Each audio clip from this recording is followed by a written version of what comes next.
Hi friends, ఈ video నచ్చినట్లయితే like చేయండి, సబ్స్క్రైబ్ చేయండి.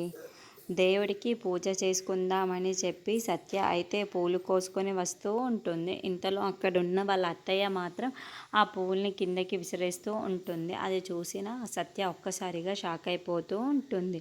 ఏంటి అత్తయ్య మీరు ఇలా చేస్తున్నారు అని చెప్పేసి అడుగుతూ ఉంటుంది. ఆ మాటలు వినగానే అక్కడున్న వాళ్ళ అత్తయ్య మాత్రం ఏం చేశానా, నువ్వు పవిత్రమై ఈ ఇంటిని అపవిత్రం చేస్తున్నావు, అలాంటిది నువ్వు పూజ చేస్తావా వెళ్ళి అని చెప్పేసి అంటుంది. ఆ మాటలు వినగానే అక్కడున్న క్రిష్, సత్య, ఇంట్లో ఉన్న వాళ్ళందరూ కూడా ఒక్కసారిగా షాక్ అయిపోయి వాళ్ళ అమ్మ మాటలకి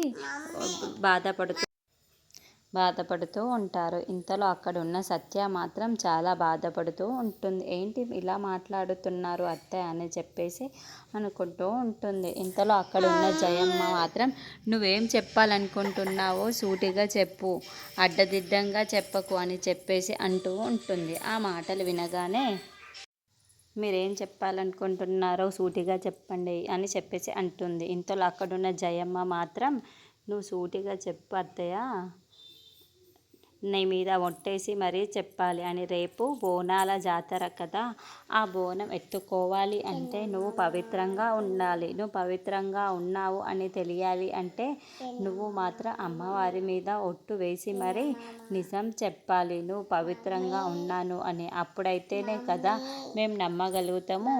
అలాగైతేనే బోనం ఎత్తుకొని వెళ్ళగలవు, లేకుంటే అమ్మవారి బోనం ఎత్తుకుంటే నువ్వు తట్టుకోలేవు అని చెప్పేసి ఆ మాటలు వినగానే అక్కడున్న ఇంట్లో ఉన్న వాళ్ళందరూ కూడా ఒక్కసారిగా షాక్ అయిపోతూ ఉంటారు. నువ్వు కానీ రేపు ఏమైనా అబద్ధం చెప్పినా సరే అమ్మవారి ఆగ్రహాన్ని తట్టుకోలేవు.